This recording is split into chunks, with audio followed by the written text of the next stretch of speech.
Vice made a documentary about steroids, guys, and we're gonna watch it. Why is a generation of young men getting hooked on roids? What do you think would have been like maybe the worst side effects you guys have had? Well, there's a lot of side effects with steroids. My estrogen went through the roof. You know, I've been on and off them for a long time, and I don't recall having some sort of particular thing happen that I could pinpoint. If you decide to go on steroids, I'm not even saying I know that this is true, but there might not be another. The generation might end with you. I wasn't calculating everything. I wasn't paying attention to everything. Yeah. I wasn't, you know, my blood pressure must have been crazy. You're not necessarily going to be aware of it, but when you're 60 or 70 or 80, maybe you'll become more aware of it at that point, which kind of sucks, right? But it was just part of what I did. It sounds like maybe they will, though. Maybe they'll allow people to go in and out of the testing. Really? Yeah, I mean, why wouldn't you? I don't know if he's going to allow that. He's very much against it. He fucking hates steroids.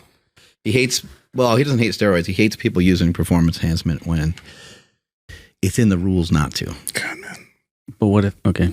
There should be some leeway for fucking fighters, though. Seriously, like, people putting their bodies through that shit, like, give them something for recovery. What about just post-fight, you know? Something like, I don't know, nowadays can't get away with anything, you know? Like, maybe it used to be that way. Maybe we're like, hey, man, post-fight, like 3 months, we're not going to bother you. You got nothing to worry about. But they can't even, like, no one can even share that in confidence because some pussy's going to put that on the internet. And be like, these other guys were taking shit. Yeah, but even if they were to do like 3 months and then they came off, they would, I mean, it'd show up somewhere, right? Like I think it'd be like a detriment. Well, that's the point. You know, make it so it's not easy. Like, so you can't just blast. Got it. Can't just blast. It's not that huge of an advantage. But maybe post fight, maybe you could take a little stuff to get your body feeling good. I imagine your cortisol and shit's probably all crazy. Weight cut, your test is all, well, then that would make it even worse. I know. Fuck. You know, it would put you out of balance. Anyway, you guys ready to roll? This will play once it's ready, but I've been here before watching that circle go like that with my pants around my ankles. So I feel like in order for this to be official. Does that trigger something in like your fucking old brain where it's like, wait, why is my hand on my dick right now? I know the feeling. Just disappointment in myself. Back before the iPhone 3G. I don't know, it was whatever. I remember like trying to skip to minute 17, 18 of the video where it's like the perfect 30 seconds right before, right? Just that perfect 30 seconds to get you there. You know, that was my thing. I had to find that. I couldn't just go to anything. It'd be like, okay, cool. Oh, I'm getting there. Let's go to this part of the video. Reverse cowgirl. Let's go. I heard somebody the other day talk about like how they would know like when someone's dad came because of the VHS tape was perpetually stuck on that same spot. Oh my God. Yeah. They're like, how weird is it that I knew what, Mr. Smith's favorite part was? He's like, it's just when the girl's getting her hair pulled out. I was like, oh my God. Since we're going here, pretty sure this happened to you guys, but you're like, you get a little impatient and it's like, but it's over. And then as you're cleaning up and you look down, like, that was the part I probably would. That's way better than what I gave it up to the worst part. Like, God. Yeah. You're being a hoe. Yeah, you weren't holding out. You weren't saving yourself. Ain't it so twisted? How like, okay, this is a used to thing, but yeah, you used to find a video and you're like, ooh, this is a hot video. So you wouldn't do anything before. You just like scan through to find where the best parts were. Okay, 12:15, 16:18, and then 24:26. You just make sure you get a little bit to each part. You know what's amazing is how much faster pornography had all that stuff than everywhere else. Like now YouTube has it. You can put the mouse over top of something and it plays it in the background or whatever. But it took years for the other company, every other billion-dollar industry to figure out how to catch up with what they figured out in porn a long time ago. That's crazy how far YouTube was behind. That's wild. Yeah. Isn't that nuts? Yeah. Lots of nuts. Yeah, these porn people, they got it down. Some of it, I guess. They push industries, yes. Yo. Maybe that's like who YouTube hired. Maybe it's like we picked up all the people from the porn industry. Maybe. Smart move? Maybe. I don't know. But yeah, this will play whenever we're ready, so. Yeah, I doubt it. It doesn't look like it. Yeah, it'll go. What? You guys want to watch it? You got to smack the screen, I think. No. Vice made a documentary about steroids, guys, and we're going to watch it. Steroids. Steroids aren't relevant anymore, bro. There's an epidemic in the UK. People know they're dangerous. They're not taking them anymore. Yeah. Ooh, we got a one. A You can go steroid into any epidemic. single gym and buy steroids within 5 minutes of being in there. If you train properly, diet properly, take this shit, you're going to feel indestructible. Who doesn't want to feel like that? They're very powerful hormones, but with any drugs, there's always payback. But when there's a drug that does the job, it's a hard argument to say, well, don't use it. Every time you take this shit, you're risking your fucking life, you know? It's a lottery. Ooh. Pause. What is he pulling out of there? I want to be so curious what he's talking about, risking your life with Where'd my what? mouse go? Sorry. Oh, you're good. Keep playing. Keep playing. Keep going? Yeah. Let's see this drama. Look like a booby surgery. Yeah. Gynecomastia. They even Boy, showed something of somebody smoking something, though. Really? In that little thing, it's like Yeah, what's with like the super like early 90s vibes? it's like Stranger Things a little bit. Huh? It's like grungy. Yeah. All right, this is cool. All right, here we go. An estimated 500,000 young men in the UK are addicted to steroids. That guy's jacked. In fact, the Class C drug is the second most used drug after cannabis. Mate, so when you train, I've never done it. The pump is unreal. But steroids come with some pretty alarming side effects, including liver and kidney failure, We've got a lot of medication for the heart failure and the heart attacks. as well as mood swings and increased estrogen, which results in men needing breast reduction surgery. Pause. Okay, real quick. Question for you guys. What are yeah? That's Pulling out some fat out of the guy's That's a titty. booby. over the years. No, that's a titty. What do you think would have been like maybe the worst side effects you guys have had? Well, there's a lot of side effects with steroids. I would say it can change your voice.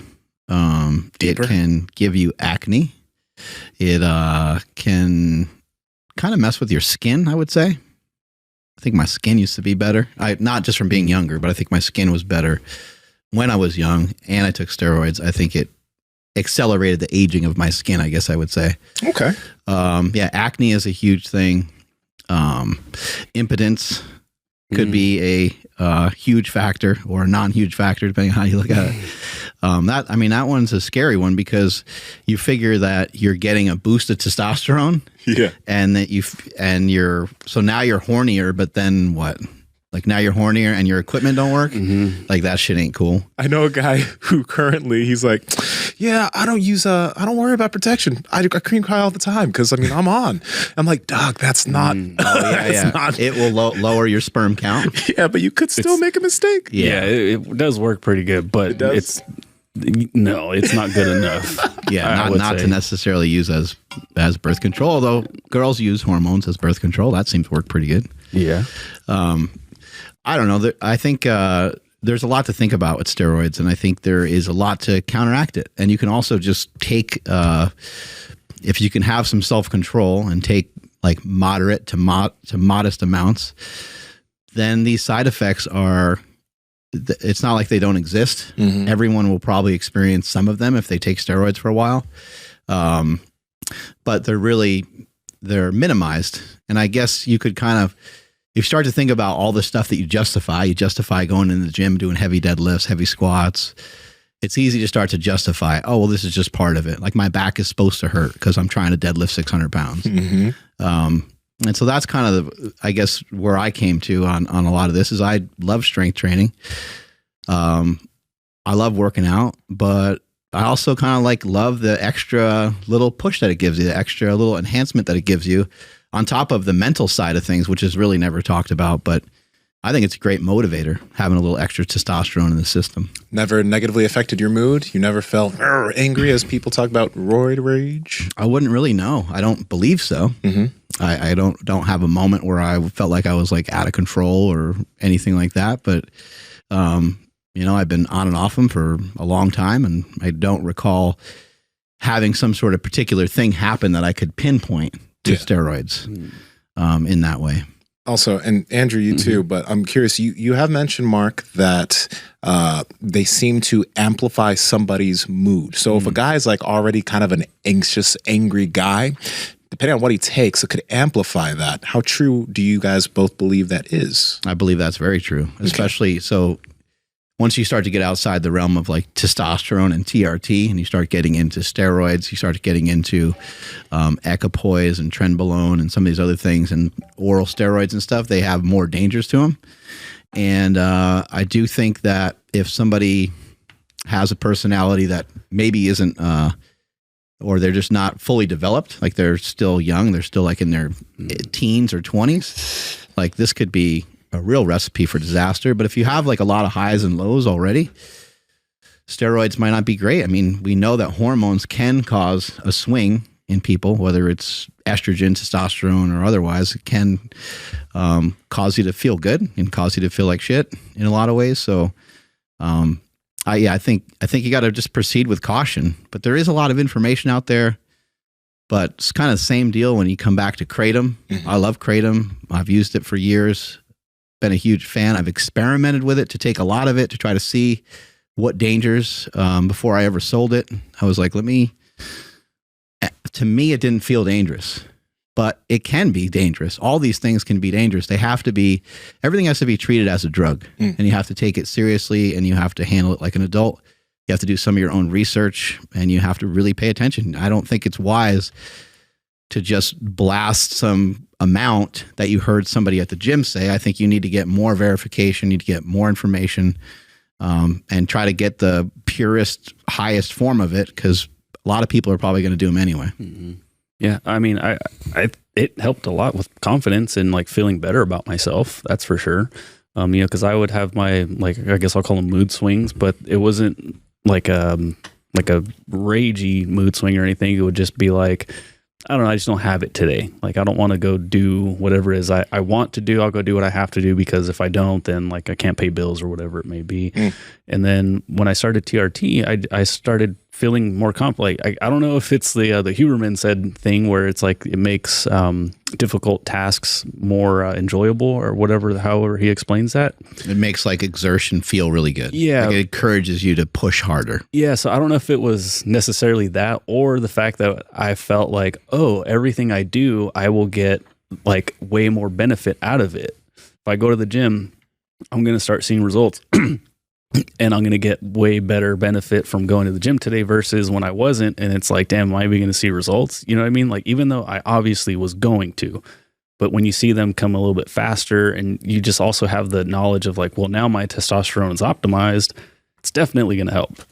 And then when we had like Jeff and oh my gosh, I forgot his dad's name, but the Whitmers, they had explained that, you know, guys that were in the military that were like prescribed SSRIs and all these other things. And it's like, well, as soon as they got their testosterone levels, you know, optimized, they could ditch all those and their moods were way better. So like it can absolutely help on the positive side of things. Whereas I don't have any experience or any knowledge of like the roid rage stuff, but I know for sure I haven't experienced anything like that. Yeah. I think something that's been helpful for me is even before I ever took steroids, I always felt like I didn't feel like I could necessarily be somebody else or do exactly what they did. But when I admired something in somebody, I was always like, I bet I could probably close the gap on that. I bet I could probably be, maybe I can't be quite as fast as that guy, or maybe jump as high as that person, but I can be inspired by it and I can go fucking try. And I've been that way since I was a kid. I've always been like excited by the possibility, the potential. Okay, well, my vertical isn't great right now, but I just saw that guy do like a 40-inch vertical. That's I'm not gonna watch like a video of a guy getting like doing like a 20-inch vertical. I'm gonna go top down. You know, the guy does like fucking 360 slam dunk or something, and I might watch something like that, and maybe it says that the guy's 40 years old. Now I'm not thinking like, oh man, I wish that was me. I'm thinking like, that is really cool that guy can do that at that age. I bet you that I can close the gap. I bet you that I can make some improvements. I might be able to jump 4 or 5 inches higher than I can right now, which it would be a more marked improvement than what that guy can do right now, because that guy's already at the top. He's already kicking ass. So I can feel good about some of my own achievements and not really compare, but to look at that and see, because I think a lot of times with what we're dealing with today is there's so much comparison going on, and people are thinking, I'm going to take steroids and now I'm going to be like this guy. And that's where you might be in for a rude awakening, because it's still complicated and it's still getting in shape is a lifelong journey, and getting in shape is like a 24/7 job. And then just real quick, negative side effects from proper TRT dosage. My estrogen went through the roof. It should be like at the high end is like 30 whatevers. Mine was at 90. So it was like extremely high. Any side effects that you noticed? Yeah. It wouldn't stay hard as long as it did before. And then the most obvious one that actually is Nsima, I will take care of that for you. Yeah, thanks guys. We got you, buddy. The most I guess the one that like is outwardly showing is the back knee. You know, that one, like I can't wear a white gi anymore because if I, roll around, then I'll pop zits on my back and I'll have blood on my gi and people will look at it weird. And I'm just like, I don't know if they look at it weird, but I feel like they are. Cause it's like, it's weird. He's got like polka dots on his back. Like, so that makes me super uncomfortable. Working on getting that fixed, switching to cottonseed oil from grapeseed oil in the carrier oil, seeing if maybe it's a little bit lighter. So it's still worth it to you to do it. Oh, by far. Yeah, no, I'm just saying like if and the acne is embarrassing though. And obviously the other thing sucks too, right? Yeah, which both have gotten better, especially because now the estrogen with what's the anastrozole, so it's just a help block that's just our estrogen conversion to estrogen. Yeah, so I'm on a light dose of that, and that's brought the estrogen levels back down to a normal range, which fixed the hard part. But the back knee is still kind of lingering. It's getting better, but it's still there. Yeah, let's keep going with this. I want to take a look inside the steroid epidemic, from the dealers selling it to the young men taking it. Why is a generation of young men getting hooked on roids? Because they're awesome. I'm just outside Cardiff in the valleys right now, and we're about to see Tom Powell. If he sounds familiar, it's because he was in season 2 of Love Island. He's been openly taking steroids for a number of years now. Do you still think there's like bad connotations with steroid use and like the whole stigma of your balls will shrink? That's not stigma, that's fucking true. It's true. Yeah, my balls are tiny. My balls are tiny. They're tiny. Well, that face that guy makes small. Priceless. He uses his platform to teach young men how to take them safely. Tom, take me back. What was your physique like before steroids? Back in school, I was a chubby little kid. So for years I was, till I realised girls don't like fat guys. When did you start taking steroids? 5 months after Love Island. Was being on camera, did that affect how you saw yourself? Yeah, I felt pressure to stay in shape more. It wasn't the reason why I jumped on steroids. Can you pause it for a second? You guys have seen these shows before? Like Love Island and some of these dating shows and stuff. Yeah. Everyone on there is in amazing shape. So it's understandable. Like he would probably, he probably watched it and then he's probably thinking like, man, I'm the only guy that's like not in shape. Or you watch it now and most of the people are pretty jacked on there.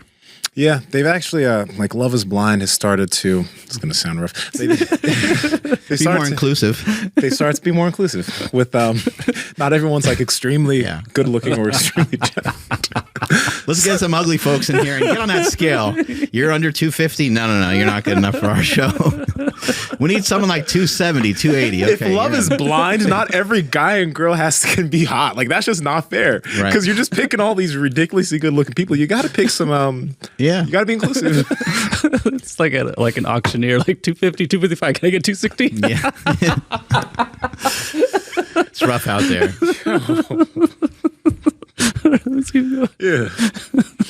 Was a contributing factor. Obviously, I wanted to look good all the time because you're constantly in the public eye. The main reason why I went to Love Island is because I wanted to become a sponsored athlete. Dog's handsome as hell. Met the guys that I wanted to become, and I asked them straight away. I was like, boys, talk to me about steroids. Are you on them? And they said, yeah, you can't get anywhere in this industry without them. You can go into any single gym and buy steroids within 5 minutes of being in there. Pause. That is an unfortunate. That's an unfortunate statement for someone to think and someone to believe. Because, like we talked about it on the podcast so many times, but everybody does have different genetics. Everybody has been doing this for a different amount of time. If you're someone who's been able to lift or train for a really long time, like Mark, before you hopped on, you were probably as big as he was being on steroids, and you have pictures of that, right? But you were already training a decade before you chose to do anything. Right. And I was training for a long time. I still haven't, but by the time I learned about this stuff, I've already had, 10 years of good training under the belt and there was no reason. So it's unfortunate that there's this assumption. We know tons of people that are in amazing shape that don't utilize performance enhancing drugs. And we also know world record holders in squat, bench, deadlift, total that do get tested. Now, we can't assure you that everybody's drug free, but I can assure you that not everybody that we know that gets tested, like there's some of those guys are drug free. Yeah. So as you if you're young and you pay attention to some of this stuff and you're watching this stuff, just realize that like if you haven't been training for a long time, then there's no reason to assume that you can't get to a decent size or you can't gain a good amount of muscle. There's no reason to assume that if you don't have your nutrition in check, you haven't been training for a decent amount of time. It does take time. That's factual. But the statement of like, you can't get anywhere without them is short-sighted, and it's trying to rush a process that doesn't need to be rushed. Because I mean, that's said really well, because I think that's one of the main issues is rushing it. Like rushing into it. And you should think about the consequences of what it is that you're doing. I actually heard this today, so this comes in super handy, but I believe it was, I could be fucking saying this wrong.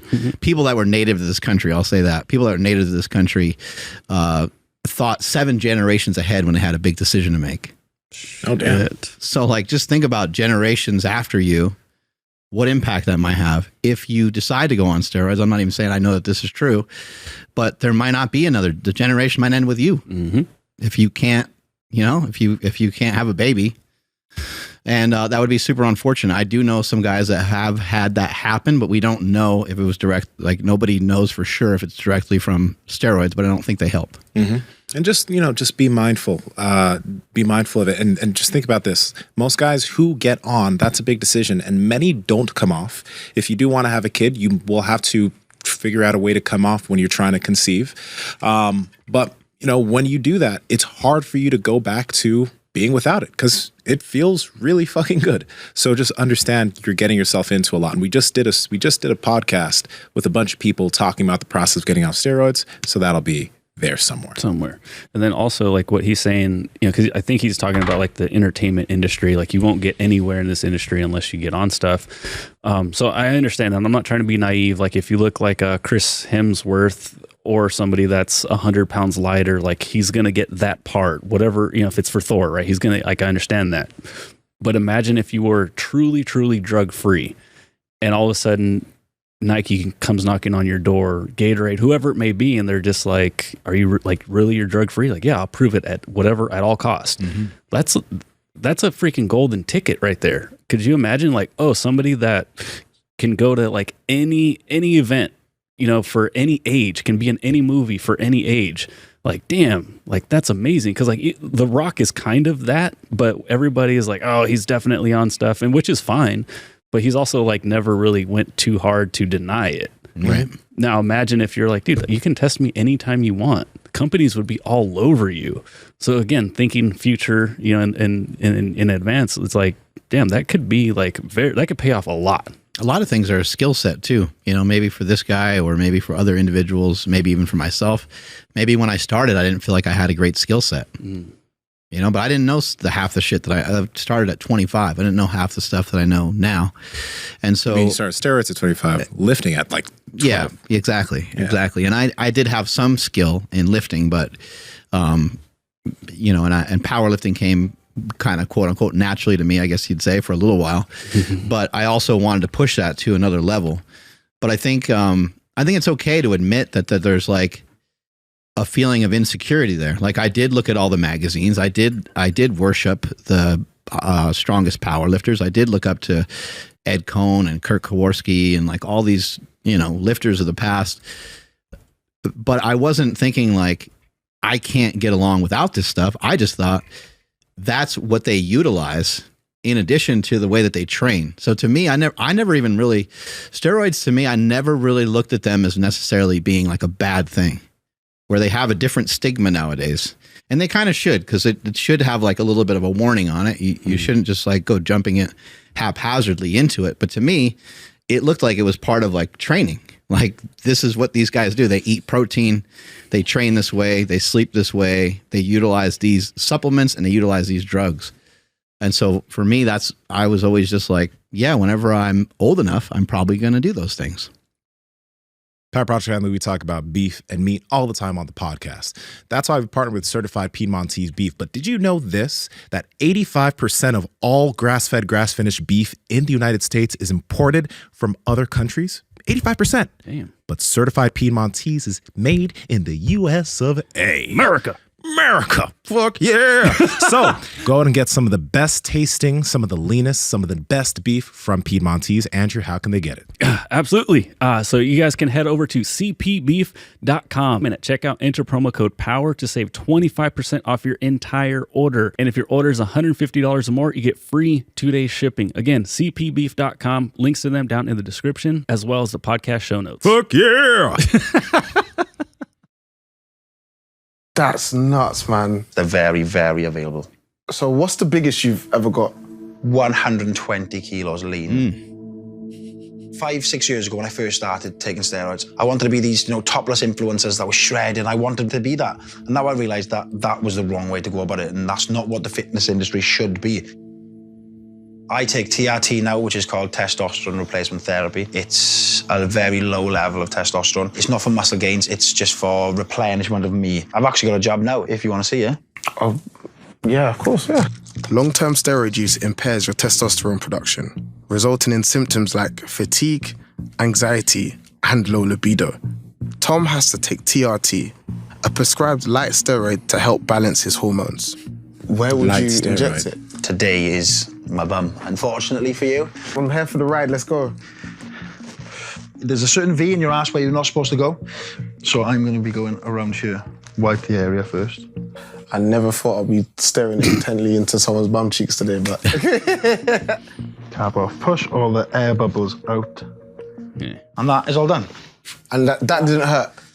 At all. When you first started taking it, what were the side effects? This is where I was taking Tren, my third cycle. So I had Excuse a me. lot. My mood swings were up and down. Night terrors, which is horrible dreams every single night. Couldn't keep a hard on. Pause. Have you done Trent? I have. I never had any nightmares from it, though, I don't think. What was your Trent experience? Just makes you really fucking strong. Yeah. Yeah. It, and it does make my sleep was already uncomfortable because at that time I was just really, really big, How big were you? Probably around those times I was probably between 290 and 310, somewhere in that range. Stupid. Yeah, I mean, it was, it's interesting. I mean, the stuff that you see like with a superhero, like especially like a superhero villain, when they go on a bender and you see, I can't even think of the different names of some Bane from Batman? Yeah, yeah, exactly. The stuff that you can do when you're that strength, it's really enticing to go and do those things. And so, week in and week out, I was handling 800-pound benches, 900-pound benches, 1,000-pound squats, 1,100-pound squats. It just felt good. It didn't, it's not like it didn't wear me out. I definitely needed to recover from those things. But I remember at that time, I would sleep 4 or 5 hours a night and go back to the gym and do the same thing over and over and over again. It just makes you into a fucking animal in a way. Negative side effects though, I wasn't calculating everything. I wasn't paying attention to everything. Yeah. I wasn't, my blood pressure must have been crazy. There must have been damage to the heart and all kinds of stuff that I did at that time. You're not necessarily going to be aware of it, but when you're 60 or 70 or 80, maybe you'll become more aware of it at that point, which kind of sucks, right? But it was just part of what I did. You did something mad recently, you having a surgery and then you live streamed it? Yeah, I had gyno surgery. Gyno's a build-up of estrogen behind the nipple. I'm estrogen sensitive. So when I was taking steroids, my estrogen built up and stuck behind my nipple basically, and it was causing pain. Why did you live stream it, bro? To raise awareness. I know it's a bit crazy. The more people it sees, the more people it reaches, the more people are going to see it and maybe get checked out. So I thought, yeah, why not go live this? Let's say I'm a young person trying to get into the fitness industry. I want to be the next gymfluencer. Would you advise me to take steroids? Find your own path. I wanted to be in the industry so much. I listened to what anyone else did. Do your own journey. Thomas Pause it for a second. I think it's really important to point out there are a lot of people that aren't on steroids. Yeah. There's a lot. It's just we choose not to really believe them because a lot of times they look spectacular, right? And so we're like, this guy's too shredded, this guy's too big, this guy's too strong. Like, it doesn't really make sense. That guy, if he wasn't that strong, I might believe him, right? We choose not to believe them, but for people that are natural, I think you have no choice. I think you have to kind of stick in that lane, and the people that are proclaiming to be natural, I think you got to kind of just hope that they are. Just hope that hope that that's possible. Most of the people that we see that are claiming to be natural or that have competed naturally, even when they are big, I think most of us would agree it's like those are physiques that could be accomplished naturally. Normally, it's not like every once in a while there's some guy out there where you're like, okay, seriously? But for the most part, it's not really like, Ronnie Coleman after he won his 6th or 7th Olympia. Normally it's not guys like that. Even Ronnie Coleman before Ronnie Coleman before drug use looked insane. Maybe I don't know if you can bring up a video of him in a powerlifting meet. I don't necessarily know for sure that he was natural at that time, but he did say that he was natural. I think maybe getting his pro card. It's hard to know like what's true about people or whatever, but I mean, it makes sense that Ronnie Coleman, one of the greatest bodybuilders of all time, probably the most heavily muscled person that we really have ever seen. Yeah. Ever, right? I would say so. The interesting thing about what he just mentioned there about like a young person wanting to be look at this waist, this fucking belt, like it's like probably like a 28-inch waist, and look at his arms. Oh my gosh. Yeah, Ronnie's huge. Dang, whoever's next to him was pretty big too. Yeah, that guy must be massive. Holy shit! Who's that guy? He comes out from behind that chalk bowl. You'll see his waist. It's non-existent. Look at that. Oh my God. Insane. What the yeah, Dude. buddy. Yeah. 94. Gets in perfect position. I'm not sure this was before or after he hopped on though. It may have been slightly after or something, but because I think I've seen pictures of him like in a bodybuilding show, one of his first ones in the WNBF, and it was before that. Yeah, but he was still huge. Don't get it. Might have been super early '90s. Yeah, but like the things that's interesting about people wanting to be fitness influencers, right? Is that they'll see guys that are young that have hopped on and that have managed to get big pretty fast and see that level of success and think that's what I need to do to get there, rather than with almost anything else, you need years of experience to be able to talk about it or to be able to put forward information. Whereas here, it's just like, just get big as fast as you can and start taking pictures and start flexing and shit, right? Yeah. Yeah. I mean, because you can point to like Sam Solik, right? Yeah, and all those other like Brandon Harding. So he was open about it. He started 3 years after he started lifting. He hopped on, right, and he gained massive levels of success because he looked good, right. So it's like it's hard to argue. It's sad. It's honestly kind of sad, but whatever. Oh shit! Where did that? It's tough, man. Too. Once someone goes on, then you think like, what was I listening to before? Like Christian Guzman, it seemed like he was pretty clearly was natural for a really long time. Yeah. And then now I think he has a desire to become like an IFBB pro. But it kind of makes you wonder, you're like, when did he take him? Did he take him before he said, or did he take him after he's like, is he being honest? It's hard to know whether people are honest or not. But I think, again, the best thing you can do for yourself is just to open your mind up to what are the possibilities. Just because somebody's never looked a particular way before or done a particular thing before doesn't mean that you can't be the one to do it. Yeah. My bad. Use, including having to do breast reduction surgery as a result of gynecomastia. The surgeon who performed Tom's operation, the self-proclaimed king of gyno, Dr. John, warns that tens of thousands of men are now at risk of needing the surgery due to steroid use. How many gynecomastia surgeries would you say you do in a week due to steroids? I do about 2 to 3 a day. Whoa. So if we say half of them are due to steroids, I mean, we're talking about 15 in 5 days, so about 7 or 8 probably from steroid use. Wow. But I'm the king of gyno, I mean. Dr. John is letting us film his next breast reduction surgery. His patient, Grant, is already in the waiting room. Yo, what's up, bro? Oh, I'm all good, I'm all good. How you feeling? Nervous. Why are you getting this done? Like, everyone I speak to, no one notices it on me. But for me, it's a self-confidence thing. I've always had, like, a little bit of it when I was younger. So as soon as I hit, like, 16, you get it when, like, some people hit it through puberty. And then I started using steroids and it just kind of never left and just got worse and worse and worse as I got bigger and bigger. But as you're a big lump, you don't really think about it. But if you go into places like Ibiza and Marbella and stuff like that and you're taking your shirt off and you're surrounded with other people that do steroids that haven't got it, people notice it. Talk us through your steroid use. When was the first time you started taking it? 18. 18? Yes, I've been on and off it for 10 years. I started going to the gym, seeing nothing. And I was like, do you know what, I'm just going to jump on a course. Took some tablets and started getting bigger and kind of never looked back. Is it more for fitness or is it more like an aesthetic? I am so unfit. Honestly. Can you pause for a second? I think it's really important for people. It's amazing to start lifting when you're young.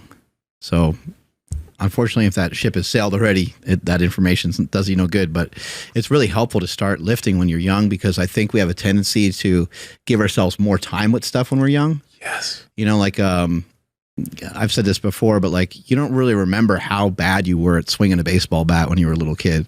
You don't remember how bad you were at throwing.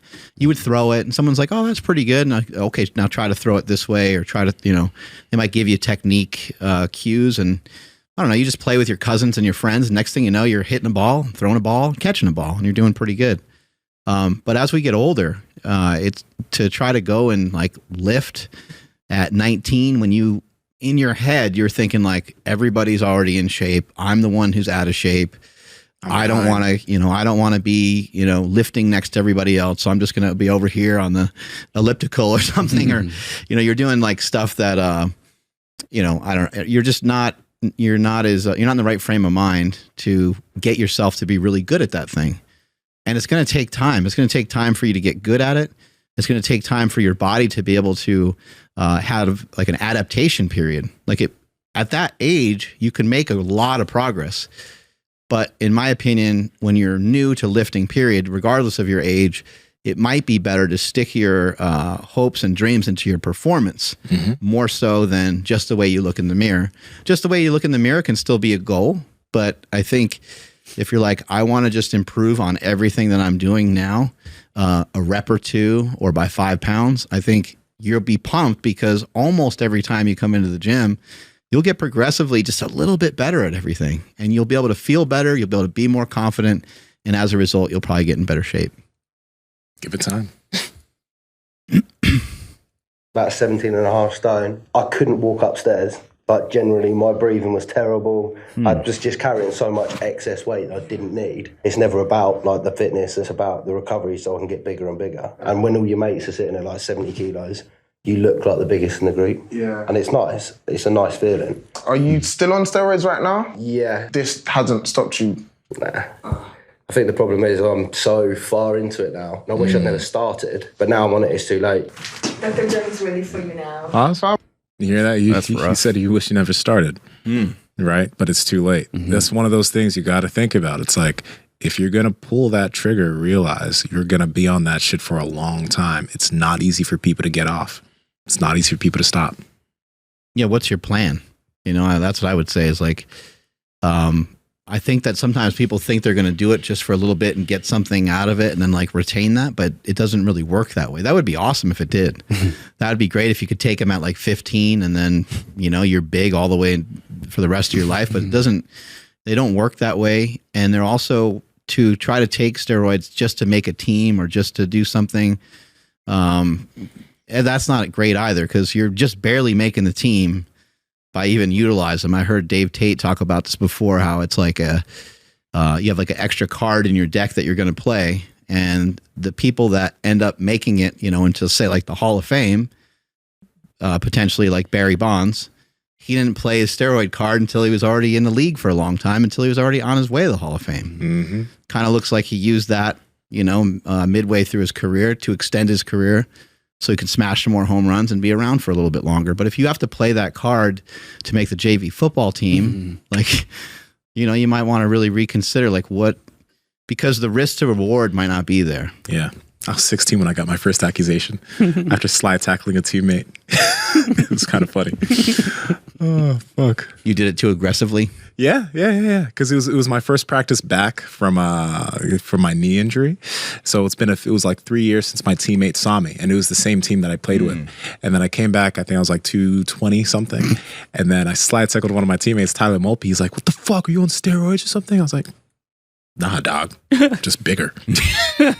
Just been lifting some weights. Right now, I know you're looking in the mirror. You're getting ready for your nephew's quinceañera. You have a long sleeve on that looks horrible and your pants don't fit right. That's why we partnered. I don't know why you're laughing. That's why we partnered with Viore Clothing. You see, this is the Boulevard shirt jacket. Fits great, stretchy, feels amazing. It's the best long sleeve in my closet. And one of the biggest things that we love about Viore is that they have clothes that you can wear to parties. They have clothes that you can wear in the gym. Like I said, your nephew's quinceañera. You can look great wherever you go if you step your fashion game up. Plus, this stuff feels like baby skin on your skin, which is kind of creepy, but at the same time, it's kind of nice and you know it. Andrew, where can they get it? Yes, you guys got to head over to viore.com/power project. That's VUORI.com/power project to automatically receive 20% off your order. Links to them down in the description as well as the podcast show notes. Fucking hell. Luck, my guy. Got this, man.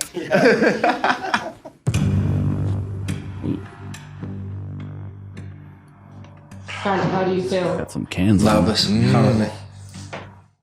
Look at those milkers. Is it ticklish right now? No, it's all right at the moment. This is the stuff that's hanging out, and here's the actual glands one. Damn. After applying a local anesthetic, the surgeons have filled Grant's breasts up with a liquid to help with the procedure. Whoa. What are the dangers and risks of this operation? I would think that the most common risk is getting a hematoma. So the body wants to heal it and wants to push blood into your chest. Other risks, nipple inversion, nipple necrosis, but there's different ways to prevent that. All right, let's rinse out the razor Nipple necrosis, meaning your nipple falls off. Pause. This is one thing too. You know, like people are making a lot of videos about how to do this shit safely, like Derek. And there's a lot of people that make videos, but at the end of the day, you don't know if this is going to be you. Like, you don't know if you're going to get gyno. You don't know if you're going to get back knee. You don't know like what's going to be your side effects. So when you do this shit, you are rolling the dice. You might just come out unscathed, someone that doesn't get any side effects at all, or you might be the dude that gets some titties, you know, or some pretty rough acne somewhere. So again, this shit isn't like there's a lot of shit to think about, dog. Yeah, the fail safe I guess sentence that people who are pro steroids or pro everything will use is like, dude, there's a 99% chance you get no side effects. Oh, is that a that's what's said, because then it's like if something does happen, like, oh shit, dude, like you're just that 1%er. 1%er. Yeah. I think that it's really rare too for people just to stay the course. So it's really rare for someone to get on stuff and somebody could swear up and down, bro, like I'm telling you, only take testosterone, don't take anything else. It's going to be really enticing. Take this amount, don't take more than this. It's going to be really enticing. I've gave Andrew this speech. I've given a lot of people this speech. I think Andrew's the only one that ever listened to me. But it's really tough to not want to, because if you stack testosterone with other stuff, it becomes a huge amplifier. And then you end up with, you're now on a steroid cycle, which is just a totally different ballgame. And it's much easier to grow. It's easier to get bigger. It's easier to feel better. Like everything will happen a lot faster. But because there's a lot more to gain, there's also a lot more to risk. And so you have to be really cautious of that. And I don't really know, like, I think the time that we're in is interesting. It's a little bit of like an experiment. Like there were bodybuilders before us, and there's some people out there that kind of seem like they're okay-ish, but we don't really know their life. We don't know their quality of life. Like Arnold and Stallone, and these guys are like in their 70s. They made millions of dollars. You can't ask for what appears to be a better life than what they've had, but we don't really know. But there's a lot of people that are my age now that have messed around with stuff, maybe in a different way than what some of those guys were doing at the time. And we won't really know. That's the thing I think to consider is like, I would say that testosterone is fairly safe to utilize in like a moderate dosage, but good luck trying to stick within that. Like most people aren't going to do that. They're going to take more and they're going to end up on a steroid cycle. And we don't really know what the consequences are fully. We don't fully understand the consequences of full on steroid cycles, in my opinion. Mm-hmm. And just like everything, you make excuses for it. So like, I believe it might be DECA, which allegedly could lower your estrogen levels, right? Is that the one? There's a couple different things. Yeah. So then it's like, oh, well, I need my estrogen down anyway. So it's like, this is a win-win, you know, and then it's like, well, shit, then what happens to my testosterone levels? And then what happens when I come off of that one that's not prescribed? Or even like, oh, I know SARMs can have some benefit, but they tank your testosterone. It's going to raise or lower something. It's like, but I'm can't make something on test, you know, so you kind of like, oh, but I'll be okay. Like, no, let's just stay the course because this feels good right now. Let me ask you about this. Is there anything that you would have changed, something you would have maybe used differently or not used at all based off of your experience and the things that you've done through the years? Anything at all? I would not have used SARMs at all. Okay. And if I could talk to myself back then, I would say, hey, just give it, I don't know how many years it was from that to getting on like a real TRT dose, but be like, just work your ass off. And then when you're 34 or 35, I don't know how fucking old I am, maybe 36. Then you'll get on like a legit TRT dose and it will blow SARMs way out of the water. All it's going to do right now is potentially keep you from having a baby, right? Okay. Like, thank goodness that didn't happen and everything was fine. Fuck them kids, man. But I mean, I was getting blood work too. So like I was making sure everything was fine. Yeah. But that's what I would have never touched SARMs, never. And I just would have told myself, just wait like another whatever, how many years it was, and work your ass off, and it'll be totally worth it. I don't know, nothing different from me. I think that's just where I was at. Okay, I think that's where my mindset was at that age. So I was just like, fuck it, let's go for it. That's fair. Yeah. And also, truth be told, like I got a shit ton of like attention when I did Sarmageddon. So like overall is a net positive, but like if we're just talking about like side effects and PEDs and stuff in this context, that's what I would have changed. Gotcha. They're going to extract the fat like they would with liposuction. Jesus. Some guys would say they'd never leave the house if they had tits like that. Just me. Just looking in the mirror the whole time. God! Oh, look at that. Look at. Oh, you missed the slurp. I'm happy I missed it. Look at that right there. Oh, it's like slurping fat out of his booby. It looks like the icy machines at 7-Eleven. That's pretty bad. Well, I'll fast forward this. No, don't fast forward. Are you sure? Yes. God, I don't. Fuck. Oh, that sucks. He's like, fuck you. Wow. Do you say it's a girl? Yeah. Kind of looks like a hamburger patty. Damn. You cook that shit up, dog. A gland. It's all fat. It's probably pretty good. Actually pretty good. Yeah. So they just extracted all the breast tissue out, I guess, right? Like, yeah, it looks like it.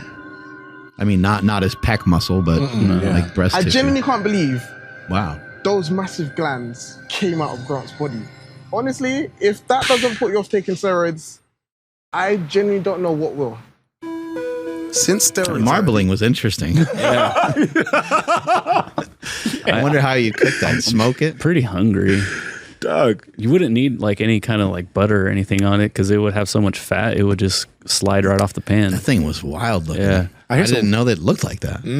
I hear some like some people cook placenta. Yeah. I'm mad curious about that. Like I really think I'd want to. We need to go to the guy. We need to start a Gyno King hamburger patty fucking restaurant.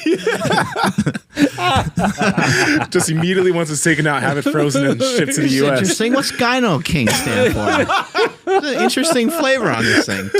Huh. Real fatty. Dude. If that guy's doing that many per week, I think he can supply it. It'll be an inexpensive burger, right? Only a select few will be able to afford it, but we can't say it's steroid free. That's for sure. Yeah, definitely modified. Damn, that's brutal. I didn't know. I didn't know like that gland was that big like that. Do you see how big his titties were? That's some nice. Yeah, bro. Some C cups right there. Fuck. Have you guys ever seen like fat? You ever seen fat like inside the body? Yeah. I've seen surgical videos. I went to throw out a bag one time when I was at work. I was working as a bouncer, and I went to like spin this bag because I was going to tie the top of the garbage bag, and it had like a bottle of vodka in there, and the bottle was broken, and it went, and it just hit my knee, just scraped my knee, and just like out of a horror movie, the blood went push, push, push, like all over the side of the bag, and I was like, "What's that?" And I looked down, and I'm like, "Oh my god!" And so I go and like try to dry off my leg, and I'm like, I have a pretty bad fucking wound. I had to go to the emergency room, get it stitched up and everything, but I could see the fat in there. I asked the doctor, I'm like, what is that like weird yellow stuff? He's like, oh, that's fat. I was like, I got chubby kneecaps. He's like, oh, everyone's got fat right there. I was like, it was just gross looking. I was like, holy fuck. I can't imagine having that shit ripped out of your body. Like that shit's gotta hurt. Oh man, that one got me worse than that video. Yeah, it was like fucking Friday the 13th type shit. Blood squirted all over the bag. I was like, oh my god, I am still hungry. People to sell in the UK. I want some sushi. Where do they come from? Nah, fuck that. I need DoorDash sushi I'm right in now. an undisclosed location, and I'm about to meet an international steroid dealer. I really want a hamburger. Steroids. Is he from Canada? This is no. Yo, an international steroid. What's going on right now? So basically, I'm a solution of nandrolone or Deca. We've got the raw sounds like Andre the Giant here. Put a couple of chemicals in there, and I'm just finishing it off with some seed oil. This is the carrier. This is the solution. Like, how do you get the right ingredients for it? Well, I mean, if you're buying it, over the internet or even from your local dealer, you don't know what the fuck you're getting. Especially when you're injecting it straight into your muscle. Has it got hairs in it? Has it got bits of fucking shit floating in it? That's going to give you, sepsis. What's the wildest things that you've heard being put inside steroids then? Well, I've seen some very dirty conditions. Smoking cigarettes over it. The ash is dropping in, it's not getting filtered. I've seen people have injections and then go bad. They have to have the whole leg cut open and drained. It's fucking risky. It's risky. There's not a lot of people actually making this shit. So the guy in the gym who's telling you, yeah, this is the best gear. How the fuck do they know? You know what I mean? Every time you take this shit, you're risking your fucking life, It's a lottery. Unless you're making this yourself or getting it from a pharmaceutical company, you don't know what the fuck's in it. You're the most honest drug dealer I've ever heard in my life. Not everybody who makes and sells drugs is trying to kill people and rinse them. Do you know what I mean? I mean, it's a grey area, you know what I mean? It's like, the real stand-up guy. Yeah, pause it. What would you say is like your demographic? Shit, wrong button. It breaks my heart to say it, but 16 to 24 year olds. 16? 16 and 24-year-olds. Yeah. But that's one of the things that always kind of shocked me about this shit too. It's like it's going to a random website or getting it from a friend and you're just injecting this random substance into your body that you're not really sure where it came from. That shit, dog. That's also a big deterrent for me also. Like if I'm not getting something from like the pharmacy, like I'm already really, really freaked out about needles and stuff because like you can't get it out. Yeah. It's in there. You're not getting it out. So like I'm still super cautious. I think if I think I was talking to Chris Bell about this, about like my whole protocol, and he just like giggles, because it's like he's just like, oh, you just do it, and I'm like, no, you gotta, all the steps and stuff, and everyone laughs at me because it's like I'm so paranoid with all of it, but I couldn't imagine buying it from somebody else and be like, did this come out of your tub? Yeah, but it's super clean, bro. Like, oh, okay. I think they have stricter laws over there too in England or wherever the hell they are, and I think that I think the steroids are still kind of like more illegal there than they are here. Like, I don't know if they have, maybe they have the TRT clinics and stuff over there and stuff like that, but I think it's like even harsher penalties for steroid abuse over there. Yeah, I think some of the people that watch from that country, they will mention, like when we talk about TRT and stuff, they'll mention like, dude, it fucking sucks over here. It's like impossible to get an actual prescription, which is why they'd have to go to a guy like this. If you're from the UK, let us know what you're dealing with over there when it comes to all this shit. Just give us a little bit of a rundown in the comments. Yeah, give us an update. Hopefully it's gotten better. 16 to 24 though is his like user base, right? That sucks, man. This homebrew stuff is interesting because like they can make whatever concoction they want. It doesn't have to only have testosterone in there. Or I mean, the compounding pharmacies can do the same thing. They can kind of like make whatever you want, but they can't sell whatever they want. So they can't sell like Tren, and they can't sell these kind of like offbeat steroids. These guys can, and these guys can like utilize. I mean, they could put Anadrol in there, or they could put, you know, just about anything you can think of. If they can turn it into into something that you can inject, then they can put it into a bottle. And then you really don't know what you're dealing with, just because people haven't really messed around with that shit that much before. 16 to 24 though, prefrontal cortex isn't fully formed too, and these are guys. Yeah, at the old age, it's still not developed. 25, right? Yeah, that's how you know. You're not thinking long term. You want it now. That sucks. Man, that's tough. TRT, it's a popular topic. A lot of guys are hopping on it. It's something that we've talked about a lot. And you might think you're a candidate, but how would you know if you haven't got your blood work done and you don't know where your markers are? That's why we've partnered with Merrick Health, owned by Derek from More Plates, More Dates. And the cool thing about Merrick is you'll get your blood work done, and you'll also have a patient care coordinator that can help you analyze your blood work, analyze your testosterone, all these other markers to help you actually figure out if you're someone who needs TRT, because there could be things that you could be doing nutritionally, with supplements, or even with your lifestyle that can boost your testosterone to the levels that they should actually be at. Andrew, how can they get their hands on it? Yes, that's over at merrickhealth.com/powerproject. And at checkout, enter promo code POWERPROJECT to save 10% off the Power Project panel, the checkup panel, or any individual lab that you select. Again, that's at merrickhealth.com/powerproject. Promo code POWERPROJECT at checkout. Links in the description as well as the podcast show notes. Fuck. All right. Let's see what this guy says. Says they're like sort of coming through puberty and this, you know, young guys wanting to just be buff or whatever. If you train properly, diet properly, take this shit, you're going to feel indestructible. Who doesn't want to feel like that? All of these ingredients, are they like easily sourced? Yeah, easily. The chemicals are just household, everyday items. Sourcing the raws, you have to order them from abroad, get them shipped in. And that's the riskiest part if customs sees it. But that's all they'll do. But the risk reward, if you compare it to other drugs, I mean, it's insane the returns you can get. It wouldn't be uncommon for us on a bad month to make 50 grand and a good month to make 100 grand. On a bad month, 50 grand? So easy. There's filter paper on here, it's just a very fine membrane. If this is not filtered, you are for sure going to have big problems, okay? You're going to have gaping holes in your ass or whatever. There's poison coming out. So this step is very important. So, damn, that seems like it takes a long ass time.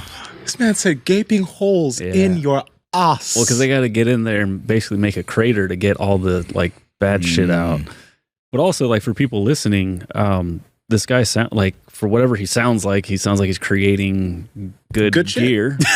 He's in his kitchen in a regular ass house with windows and shit where things can fly in. See, so if you're not making it right now, you should be grinding. If he can do it in his kitchen, why aren't you making money? That's not what I meant. I meant this dirty shit. Like, no matter how like good he says it is, it's still like in an uncontrolled, you know, room. I know, Andrew. Golly. No, yeah, I got you. Wait, we could be making this stuff too? Harder. Yeah, Look at this man. Does he have affiliate links that we? Yeah, right. He got gloves on. It's good enough for me. And a hoodie. Jesus Christ! Gloves and a hoodie, guys. Yeah, finished product. Just do it by eye. There, so now you've got your bottle. It goes on. There you go. Okay. This is nuts. This guy just injects it right away. It's clean. There should be no particles in there. That's a good tip actually. If you do buy gear, get a light on it. If there's shit floating in the gear, don't take it. Don't take it. Cap comes off. There you go. Made in what? 30 minutes? No time at all. That's crazy. Powerful shit. It's not to be abused, man. Like, so, what would you say to any young person who's thinking about taking steroids? Don't fucking take it. It'll ruin your life. No fucking teenage boy anywhere in this fucking world needs to be taking anabolic steroids unless they've got a real medical issue that, you know, that needs it, you know, like, but, I mean, kids taking fucking Tren, come on, man. You're gonna fuck yourself up. Pause it for Not a good salesman. The interesting thing is, like, What's your main user base for sales? 16 to 24. What would you say to young people who are thinking about taking steroids? Don't fucking take it. Yeah. Like, it's like you sell it to them, but you're like, don't take this shit. Yeah, I wonder how he sells it. If it's like a website or something. That's true, right? It's probably a website. He's probably not handing it to kids, but it's like he might be. I don't know. He might be. He might be. Maybe that's just to help them sleep at night and be like, I told them not to. Well, it's one of those things. If they're going to get it from somebody, might as well be my clean stuff. It's like a porn website. Are you over the age of 18? Yeah. Yeah, I waited, okay? Right? So, actually didn't even have like access till after. You know, I do wonder, like, you know, they say this is interesting. I don't know where we have this information from. They say, like, you know, hundreds of years ago that our testosterone levels were higher. Yeah. I wonder if anybody really knows how true that is. I have heard them say, like, you know, 20 years ago they were like 30% higher. I heard all kinds of numbers thrown out. And I'm sure we had the technology to do so 20 or 30 years ago, but I wonder how far back you would go to, like, we didn't even really know much about testosterone, you know, if you go back like 100 years. So why would we be testing for it? Because that's some of the stuff would say, like, our ancestors had higher levels of testosterone. It has to be true, dude, though. Yeah, because, like, it could be. The amount that people use their bodies then versus now. Like, I know people were living under different conditions, but at the same time, it's like a lot of guys are smoking a lot of weed, not getting to sleep on time, eating trash food, barely really working out, right? And then there's all this other shit. Of course, our ancestors probably had better testosterone. Yeah. I'm not educated in that area though. Like, I don't know. Like, can we look at other areas, other countries maybe where they still have where they still are like digging ditches and building cultures and not just having machines do it, not just, you know. I wonder, like, are their testosterone levels higher? Maybe they are. I don't know. Maybe they're not. But it's just interesting, you know, when you hear people talking about the testosterone levels being so much lower from long ago, well, then maybe it does make some sense to supplement it.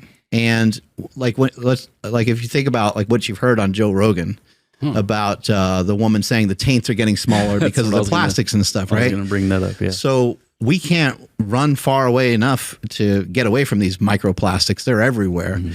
So if we're at a disadvantage as men, is this a case for most people utilizing some form of testosterone as a replacement, since we're getting fucked over by not having this in our systems anymore? Or do we need to maybe take a step back and, like I said earlier, develop some skill sets, maybe use your hands, use your body more, you know, learn how to get good at soccer, learn how to get good at baseball, like learn how to make yourself feel good by doing things that are like productive, that you can see constant improvement in. Like, I got better at this. I was able to make myself into this. I made my way, and that should produce dopamine. There should be a relationship between dopamine and testosterone in the body, and it should technically help. But I just wonder, even in today's age where there's like so much stacked against you, I wonder if that would be enough to really counter it.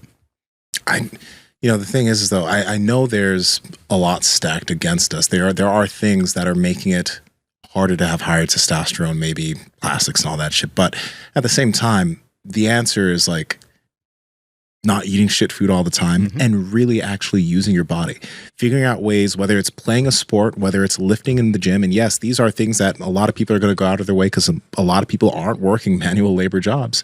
But yeah, you do need to go out of your way to use your body and make it strong. You have to work on it. It's not something.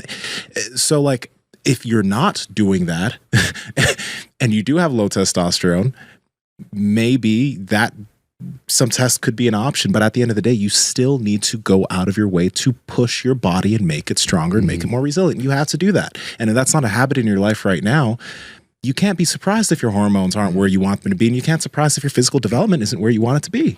It makes a lot of sense to me. I mean, the overweight kid playing video games, that's not getting outside very much, you know, is probably, his hormones are probably getting messed up. His hormones they're probably on their way to getting messed up. And you think about like manly shit or stuff that would boost testosterone, you would think going outside and fucking digging a ditch would be productive for something like that, or hunting. But I don't really truly know. I mean, the little bit that I do know in that realm, it does seem like the two are connected, and hearing, people like Andrew Huberman talking about dopamine and testosterone having a relationship, it sounds to me like if you were to go out on a hunt and you were successful, that you would probably get a hit of testosterone, just like you would get a hit of dopamine.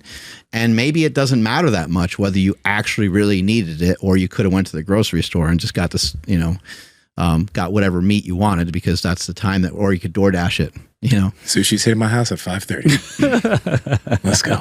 All those plastics from those farmed fish, man. Hey. Yeah. Plastics aren't fucking me up. TRT, here you come. Yeah, I think we can, with all the plastics and stuff, I think we can do more than what it's doing to us. That's all I'll say. Yeah, true. Fuck yourself up. You're not going to come back for it. The accent along with the blurred voice. Shag your bird. You know what I mean? You've got no interest in life. You can't shag your bird. It's like, do you really want it? What is shagging a bird? Now, John is making girl. 50 to 100,000 pounds a month from making steroids in his translate. kitchen. Who's to say other dealers aren't doing the same thing, but worse? You don't know what they're putting in there just to try and increase profit margins. So a lot of steroids that are available in the market might be unsafe, and it could lead to definitely infections, septicemia, and you might even have limbs removed.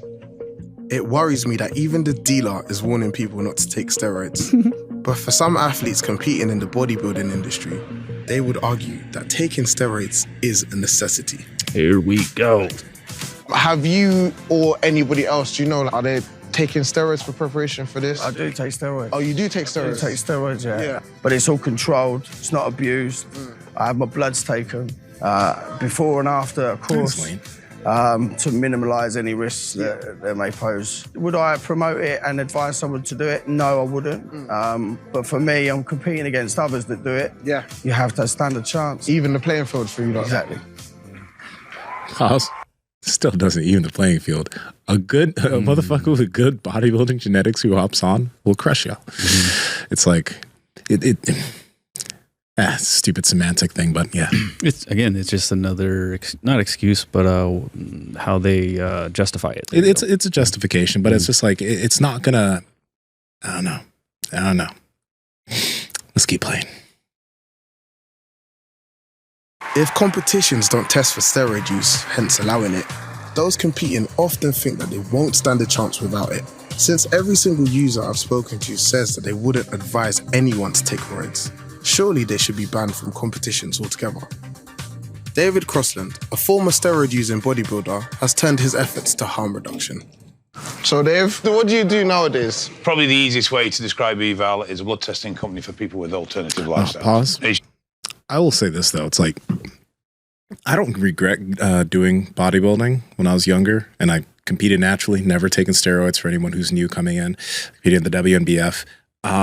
But it was soon after when I found jiu-jitsu that I never competed again. Like, I competed for like 4 years, 3.5 or 4 years in natural bodybuilding. And then when I started jiu-jitsu in 2015, a performance-based sport. It was enjoyable. I didn't need it allowed me to focus on performance, what my body could do versus what my body looked like. I was just like, I didn't think it at that point, but like a few years later, people were asking me, would you compete in bodybuilding again? And I was just like, I don't feel the want. Like there's competitors in bodybuilding usually have an itch to get back to the stage. They're like, ooh, it's been 2 off seasons. I want to get back on stage. But when you do something where you're good at what your body is able to do versus just what your body looks like, it's a much healthier outlet, and it's just it feels better. Personally, that's a personal thing. I know many people do love bodybuilding, but if you're young or if you're someone who's trying to find an outlet where you can compete, bodybuilding is more of a comparison game. It's a pageant. Let's put it that way. It's not a sport. It's something where it's how you look versus how another guy looks. Yeah, you're training in the gym to get bigger and develop different body parts, but at the end of the day, it's not necessarily you versus another person in any type of performance-based context. It's just how you look versus all the other guys. And it's subjective because the judges might like his glutes or his lats or his back more than they like yours. It's not objective. So just keep that in mind if you're thinking about trying to find something to compete in. Even powerlifting, I think, is better too. It's performance based. It's like you failed the squat. You got 3 white lights. It's like, It's what your body's able to do, not all about what you look like. Do you think maybe you feel that way about bodybuilding in terms of like not competing? Not that you couldn't get better, but you did push it pretty far. It seemed like you were pretty damn big. You were a pro, right? Yeah, I am. You're a pro, and you got on stage at a pretty heavy weight in natural bodybuilding. And I know it's nuanced. We could sit here and say you could be, 10% better or whatever. But do you think that plays a role in it a little bit too? Like you feel pretty comfortable about what you were able to do? I do, because I got to Worlds. It was a class of like 16 guys, 16 pro heavyweight bodybuilders, and I placed top 5. I placed 5th place, right? And that was my first Worlds. So yeah, like 22 years old or something, or 22 or 23. Yeah, I think I was 22. But the thing is like when I started doing jiu-jitsu, initially when I was doing jiu-jitsu, I still had the goal of stepping back on stage. But what's the gauge of progress for getting back on stage? You just need to be bigger and you need to be leaner. So it's like my only goal now is just gaining a little bit more muscle every single year, getting a little bit leaner the next time I compete. Okay, what's the difference you're going to do again for the next competition? Get a little bit bigger, get a little bit leaner. There's nothing skill-based when it comes to that. There's a skill when it comes to training, don't get me wrong, but it's just like, how long is that just going to be the thing that you do, right? It didn't, for me personally, jiu-jitsu it was a puzzle and it was a performance. It was was my body able to do, right? How much skill do I have on this? Not just like how much muscle am I able to build over a longer period of time, right? So I think I personally feel that I look at my body in a much healthier way now, since I'm not always focused on what my body looks like. I do want to be in shape. I do want to look good, but it's like not the thing that is my focus like it was when I was doing bodybuilding. Yeah, bodybuilding seems like a great sport if you want to have body dysmorphia and if you want to maybe get locked into taking steroids. Not that happens to everybody, but as you're pointing out, like it just would have been really difficult. Not that you couldn't have done it. You could probably step on stage 10 pounds more, maybe, but there would be like a limit. Where you it would take time, because like my off season afterwards, I got up to 270. So my last time when I was on stage, I was 227. I'd probably get on stage again at this point around like maybe 227 to 230, because I'm 250 right now. 250 right now. So if I focused on building muscle, could I slowly keep building some muscle? Yeah, but like forever, and it's just a small amount of muscle that I'm looking for. Every single year. Progress. So it's just like, it's one of those things where you're just always focused on the way you look. But how does it feel to get out of something that somebody previously put you in? They put you in a hold maybe 2 years ago, and now they try to put you in a hold and you're out of it and you're putting them in, you're manhandling them. Yeah. Like that skill set's got to feel amazing. It feels great. You know what I mean? And it's jiu-jitsu is a puzzle every single day. You're going against different people. You could go roll with people at different schools. It's just like, it's a different type of puzzle every single day. And to get better at jiu-jitsu, your performance has to increase. You need to move better. You need to gain better endurance. You need to gain better understanding of how to actually do it. So, and over time, you will get in better shape. Like a better body is a byproduct of improving at it for most people. Yeah, most of the people that we've seen and that we know, they've gotten in damn good shape from jiu-jitsu. Yeah. Should still lift, but of course. It's just about minimizing the harms that people expose them to, be that steroids or be that recreational drugs. Let's get into your story in particular. You're a pretty big lad. I'm telling you, like the biggest guy I've seen so far. How did you first get into using steroids? I started steroids at 19. I finished steroids at 24, at which point I was very large, not in bad condition, and had the potential to turn pro as a bodybuilder.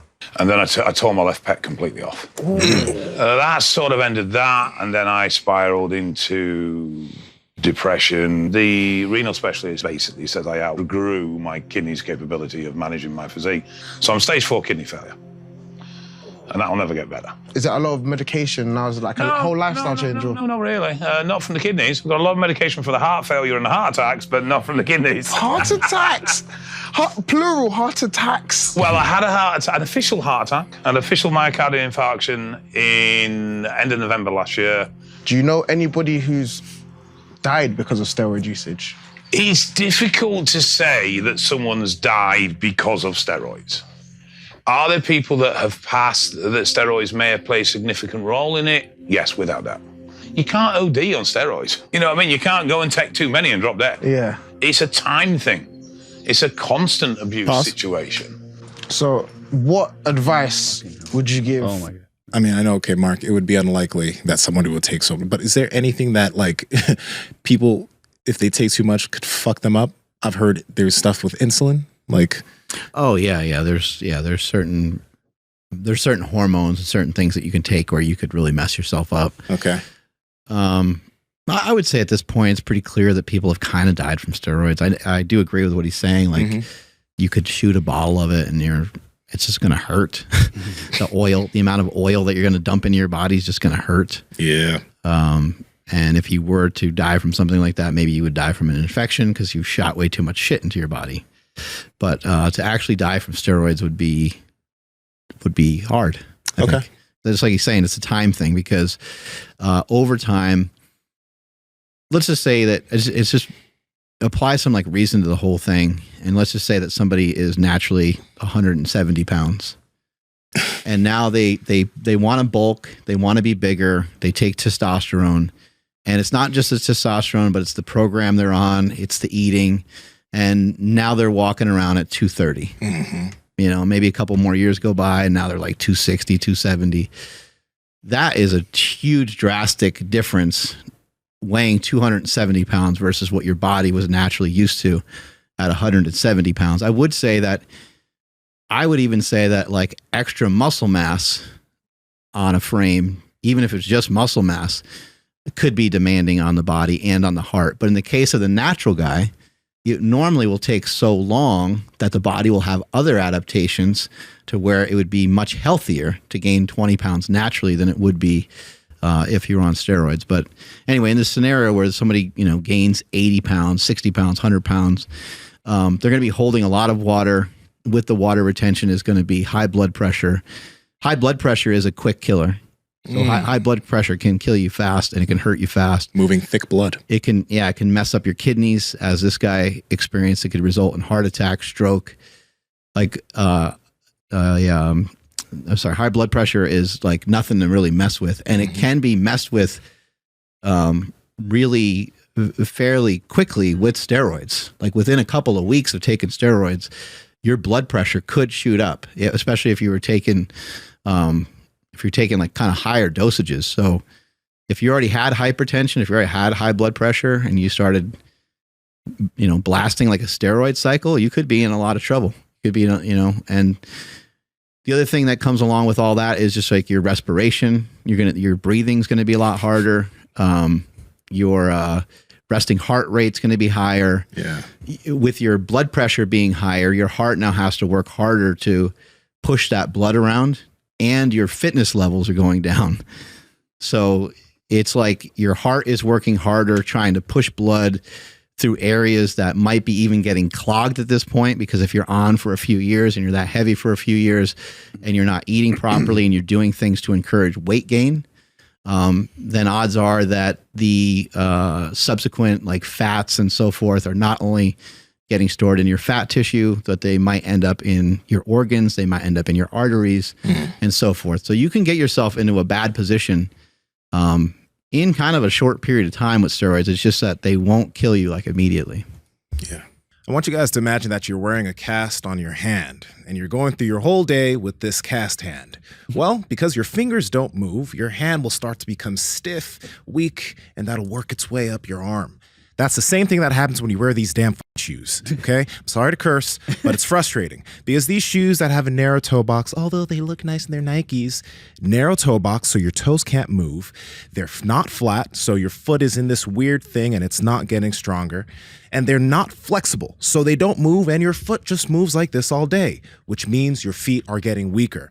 That's why we partner with Vivo Barefoot shoes. They have a bunch of shoes for the gym and casual shoes, but the thing about these shoes is that they are wide, they are flat, and they are flexible. So your foot can do what it needs to do and it can get stronger over time. That's gonna allow you to be a better, stronger athlete. Andrew, how can they get them? Yes, that's over at vivobarefoot.com/powerproject. When you guys get there, you'll see a code across the top. Make sure you use that code for 15% off your entire order. Again, vivobarefoot.com/powerproject. Links in the description as well as the podcast show notes. Throw these away. Oh my God. Dude, watch the camera. To an 18-year-old possibly considering taking steroids? I have people come to me on a weekly basis that I'm telling them they're now testosterone dependent or they're now infertile. And they're shocked by that revelation. You know, there is risk with these drugs. Learn the risks you're taking and then decide if those risks are worth those rewards. Steroid use is rife in the UK, and it's extremely easy to get your hands on them, trapping men in a cycle that seems hard to break. From what I've learned, a lot of men turn to steroids when they're feeling self-conscious, with social media platforms often perpetuating the narrative, feeding us unrealistic body images. Ironically, the side effects can sometimes make men even more self-conscious, and in some cases, be fatal. There needs to be more education available on the impact steroids can have on men's lives. Because if people are aware of the potential risks, I doubt so many would take them. That's a cool documentary. Yeah. Yeah, it was dope. I hope people can like watch that with somebody else, you know, so they can kind of like have discussion and have conversation around this stuff. I do think that there's a lot of drugs being used, you know, there's a lot of recreational use. There's a lot of people just taking things for granted, abusing things, whether it's THC or steroids, kratom, other psychedelics. We just hear so much about mushrooms nowadays. And people are like, yeah, I had this mushroom trip, and everyone seems to have like a mushroom trip story. And it's kind of fun and funny. But at the same time, I mean, these things should be treated with some sort of care, or it should be like very normal to be kind of scared of these things. Of like, yeah, you know, I'm not really sure. Like, I would love to really try that sometimes, but I need to learn more about it. I'm going to look into it, listen to some podcasts, try to dive in as much as you can, try to learn as much as you can, talk to some people who've done it before. You know, if you talk to 5, 6, 7 people who've done steroids before, and they're like, yeah, man, you're only 17. Like, I just don't really think that's a good idea. I would just take that advice very heavily. You don't have to take it 100%, but I would really consider it. Like, why are they telling me this? Why did I hear the same thing from 5, 6, 7 people? I do think in most cases, if you were a young person asking somebody about steroids, I wouldn't say every time, but I would say most of the time they would probably try to talk you out of it, even if they've done them and even if they've had success in doing them. And then also, if you're considering, I think you should try to find information from some people who have like had a good amount of experience with this stuff shit. You know what I mean? Don't go listen to the 24-year-old dude that's like been doing it for 4 years and he's like, yeah, this is what you're supposed to do. Or even the 30-year-old dude who's been doing it for a few years, because at the end of the day, I think, especially if you're considering taking steroids, you want to think long term. Like, how are guys that are in their 40s who've been using shit for a while, or their 50s, 60s, how are they doing right now? How are they handling shit? What do they know? Right? They're going to be some that, you know, spew some bullshit, but you want to see, what are they looking like? What's their health like? What type of advice do they have? Right? You've been able to come out of the other side of using heavy PEDs and you're good, right? But you took precautions. Like you have an idea of maybe what things people should be careful of. You're running now. Your blood pressure is in a good place. You don't have a lot of the issues that some of the OGs have that have done shit in the past. I would say, though, there's things that are kind of like up in the air, too. Like, if anything is to ever happen to me at any point, I could always be, oh, fuck, man, it must have been that. Yeah. I mean, I remember C.T. Fletcher talking about how he like wishes he could take some of his Big Macs away. He's like, when I had my heart problem, I wish I could have taken some of those Big Macs away, because, you know, he didn't know what it was from. But he's like, I didn't eat properly. I weighed a lot and so forth. And so I think that unfortunately, it will always be a little bit of a question mark. I think that everyone at some point in their life is going to run into some sort of health complication, whether it's just like your leg hurts or something worse. And anytime that almost any of these things. Look at what happens when a celebrity dies. You always just automatically link it to, okay, a lot of celebrities, a lot of musicians, they use drugs and they abuse shit, and so they probably died from that. Or anytime like an athlete has a respiration problem or something, people are like, well, he's using steroids. Or there's the other thing too that people talk about nowadays that you're not supposed to talk about that has concerns around it too. But it's still an area that you can't say for sure. So it's something that I think you just have to really think about it before you do it, and think about like the plan. Like if you're just going to try something and just kind of mess around with something for a little bit, what's that really going to do for you? It's probably not going to do enough. You can research it, you can look it up, and you'll see that like 3 weeks, 4 weeks, 6 weeks, 8 weeks, even 6 months is not going to be something you're going to be able to really retain and have that really register as anything. Would you look at that as being like artificial muscle? Yeah, it's going to come, it's going to go. Okay. Yeah, I mean, it's the same thing as lifting.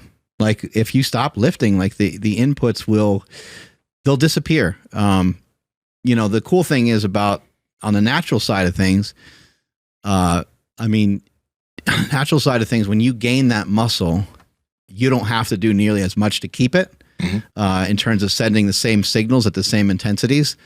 Even if you do like a fraction of that, you might hold on to almost all of the muscle. But that doesn't happen with steroids. If you were to come off steroids, you're going to notice a massive difference, even if you are still training, even if you are still trying to send a signal, because now you don't have that other signal, that kind of anabolic signal. I'm not sciencey on this stuff. I don't know enough about it in those terms, but that's the way it feels. It feels like there's a signal that's missing. And there's the signal of lifting weights, which we know clearly works, and that can help you hold on to some muscle. And if you do it naturally, even without lifting for a little period of time, you're not going to like atrophy out of nowhere. But if you did discontinue to lift, you would, stop getting that signal, and eventually your muscle mass would start to go down. But if you were taking steroids, and even while you're still training and still lifting and still trying to send a signal, and still trying to take protein and your essential amino acids, you're trying to do anything and everything to fight and scrape and scratch to hold on to that weight, it's not going to happen unless there's some other PED in there that I don't know about. Yeah. And then also like some of these, the younger ones are doing it living at home, right? So they're like hiding it from their parents. That's never good. Just because like this, I was like, diving deep into this too. And it's like, I'd follow like forums and stuff, and I'd read about how like people they wouldn't want to spend the money on like getting lab work done. Oof. And it's like, man, you can't even like, get into the game unless you get at least that taken care of. And then also it's like, okay, I'm just going to get the stuff, and then I'll get my like PCT post-cycle therapy, which what they'll take after their cycle. I'll get it later. But then it's like, yes, again, like I said, pointing back to these kids that are living at home, they don't have all of the money in the world. So it's like, you know what, maybe I don't need it after all. Like, we'll just run another cycle or whatever it is, because it's like you get the benefits or I guess the drive, all the excitement of being on. And it's like, well, shit, I want to keep this going. I don't want to end it. So I'm not going to waste money on lab work. I'm not going to waste money on a PCT. Like, let's just spend the money on some more, another cycle. And it's like, man, that's such a bad position to be in. And like I said, like without doing your due diligence and like actually kind of setting yourself up, like if you're not even able to do like the basic stuff, like you have no business actually trying to run some gear. That's my opinion. Yeah. You get some time under your belt in the gym too. Give yourself an opportunity to grow. Give yourself an opportunity to, see what it looks like. I do think that there's a lot of people that are, because there's so many people that are lean out there, at least it seems that way when you see social media, that people aren't giving themselves a chance to grow. They're not willing to hold on to a little extra fluff or a little extra weight, train heavy for a little while, take their time. It just, I get it, because it's like hard to be patient when you're trying to do that. But if you're under eating all the time and training really hard, you're not going to be able to grow. You're not going to be able to grow the way that you need to. And then you're going to be like, oh man, I really need steroids. Yeah. Yeah. People love sharing how they're in a deficit, caloric deficit because of all these cool foods that they make. Social media in real life, dog. It is pretty crazy. It's managed to make life feel very fake. You know what I mean? It's unfortunate. But please just fall in love with the aspect of training. You know, you got to like training, because I think some people get on drugs first, then train after. And like training is just like, it's so that you can have the look, rather than like, I actually go to the gym to feel better. And because it's like we go to the gym, we know that what we're doing is like, we feel good doing it. We know that afterwards we're going to feel even better. It's a positive feedback loop. And we've ingrained that for decades now, right? Some people don't even have that. Like, it's the PEDs that are driving them to go to the gym, and without that, there's no drive there. So you got to think about that. You have to like to train. That's going to allow you to maintain this for decades to come. Because yeah, you want it now, but then, you know, you want to be healthy when you're 40, 50, 60, 70. You want to have that. Yeah, I wish I trained for performance initially and never looked back. Because like what you were saying, you were like, oh, what am I going to do? Gain a little bit, get a little leaner. Me a year ago would have been like, yeah, absolutely, let's do that. Like, that's the only thing that you need to be focused on. You know, let's get back into bodybuilding. And Nsima, come on. You know how like I would get when like that question would come up. I'd be like, do it, Nsima, do it. Like, let's go. Because that's like kind of all I cared about. And it was not cool. Like I didn't have the most fun in the gym. I did love lifting, but like, you know, again, you do the whole comparison thing, and it's like I always would be like, damn, I wish I started 10 years earlier. Yeah. You know what I mean? Because I started at like 27. Like, imagine if I started at 17. Like, that would have been sick. And so, like, I always had that in the back of my head. And then now I'm like, well, I wish I started lifting for performance at 17. Like, because holy shit, I'd be a monster right now. And so now with jiu-jitsu, like, my training's changed completely, obviously, because I'm training jiu-jitsu now. But it's like everything's fun, and because everything has a purpose now. It's like today I just did some very, very, very minimal movement stuff, and I'm like, this is going to help later. Yeah. Versus before, I'd have been like, ooh, piece of shit, because I didn't get my program in today.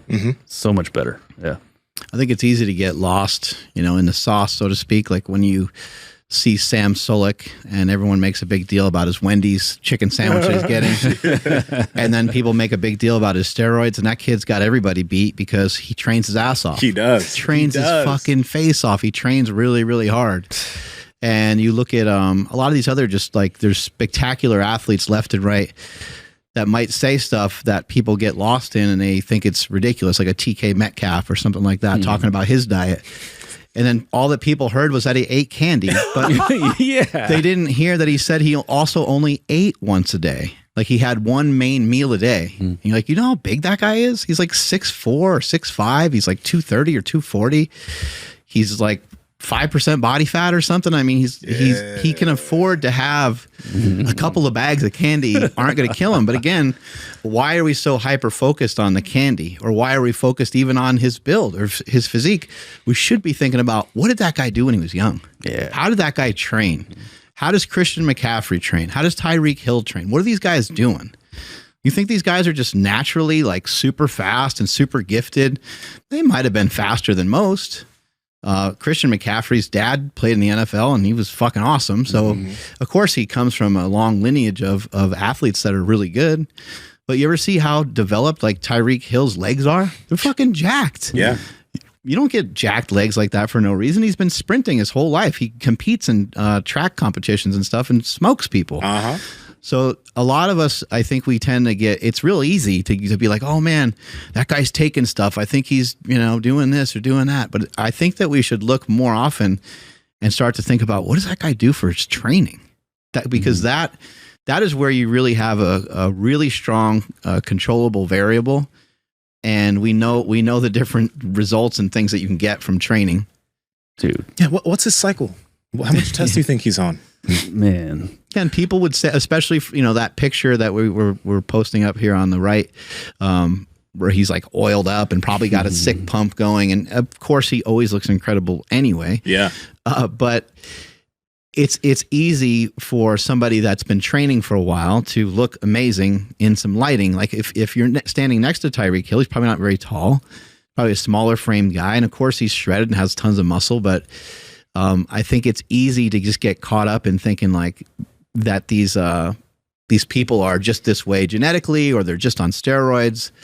But It's more than that, man. It's a lot more than that. It's a ton of work. I mean, you've seen Tyreek Hill doing sprints and also is doing Nordics in his training on YouTube. Like, the man has insane strength, and that type of movement doesn't come naturally. You have to train that. His like strength to body weight ratio. Yeah. I mean, he could probably just bust out push-ups all day, pull-ups, all kinds of shit. Easy, right? Best running back in the league. Who's this guy? Christian Is this McCaffrey. Christian McCaffrey? Yeah. Jesus. Y'all talked about him a bunch. Yeah, biggest man crush right now. How big is he? Like, what's height and He's weight? like 5'10", and he's probably 195, 200. He's not like huge, but he's big. But he runs like he's a powerful motherfucker. He puts his head down a lot. But I mean, a lot younger and still just fucking jacked. Yeah, he's dope. Can't wait to hang out with him. Anyway, pay attention to your training. Stop being a bitch, thinking about steroids so much. Strength is never weakness. Weakness is never strength. Catch you guys later. Bye. Trenbolone. You thinking of doing it? Apparently it'll make you big and strong. Yay. But it's dangerous. Oh. And we have a bunch of people talk about how dangerous Tren can be and what you need to think about if you are considering the Trenbolone sandwich, as people call it. Click right here.